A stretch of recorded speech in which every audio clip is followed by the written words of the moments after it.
crown of her head covered with hair standing on end. I hadn't seen a wig like that before.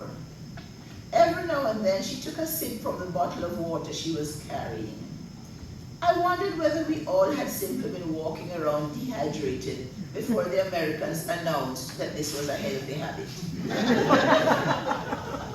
Easily visible from where we were sitting was an older woman with a small child leaning against her.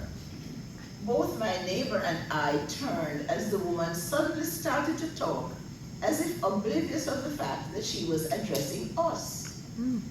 "This man who coming for you better come before Monday. I am your grandmother. I said that, but I have my life to live. I tried. God know I tried." The mean-faced older woman was talking to, or at, the meekest looking 3-year-old you have ever seen. The little girl looked up at her with eyes at once sad and thoughtful, then held her head down and gazed at the floor. I didn't think she understood much of what the woman said, but she must have caught the emotion. "You vexed with your granny? Don't vex." The little girl managed a slight smile. I thought of my own 3-year-old granddaughter, strong-willed, opinionated, loved, indulged even, 1.5 feet high and defiant in the presence of an angry father standing 6'4".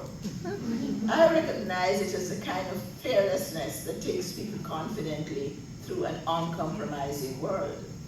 I thought of my grandson who at 2 would climb to the top of the burglar bars and yell, "Save me, save me," completely confident that someone would. I wondered where the granddaughter of this woman would get the confidence to compete eventually with those and others like them in the corridors of the world. She who had heard her grandmother say clearly that she was anxious to be rid of her. She understood the emotion already. The words would stay with her and make sense later. Jackass said the world a level. It is true. In another culture they call the world the playing field. The playing field is not level. The grandmother's voice piped up again and drew me from my reverie. "Don't vex with your granny, you're here, but your granny tired." She hugged the child hard, tears clouding her eyes. I didn't know her story, but I could easily imagine it. I looked at her again and no longer saw a mean-faced old woman. I simply saw a tired, aging woman with a painful story. I knew many like her. Hadn't she given her all, beat out her soul case to raise her own children, possibly without a father? She said she was tired. Hadn't she looked forward to these years to treat herself well, at least to have no responsibility? But she was taking down from New York a grandchild she was almost sure would be left with her.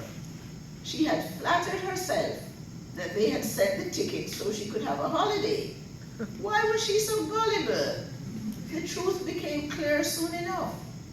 How many other grandchildren had been left with her for 2 or 3 years at a time? Who was the other person who was slated to relieve her? Who was the smaddy to whom she referred? The father's sister? Another grandmother like herself? She was obviously not confident that the person would materialize. My eyes made 4 with the woman sipping the water. She was holding her head down. The tissue she moved along her cheeks was stained black with tears mixed with mascara. I looked at the writing pad in my hand and read what I had written when I first saw her enter the departure lounge. "Dear Lorna," this is Lorna Goodison, famous Jamaica writer. "Dear Lorna, you have already written about Bella, so I don't need to write about this lady of exquisitely reined in flesh, held in place by the shortest skirt you have ever seen. Nor do I have to mention some of the flesh escaping under the skimpy top and hanging out over the waist like a soft crab. Nor yet about the brassiere straps competing with the top for space along the shoulder and winning. About her hair standing on end in a revised version of Sensefoul, You don't know what's a sense of fowl. It's a fowl with the feathers sticking up instead of like that. And finally, about the string of cowrie beads at her neck shouting, I am me and I am proud, who don't like it, bite it. I ran my pencils through it. I felt a little ashamed. Now she was simply a fellow traveler, another woman with compassion. I thank you.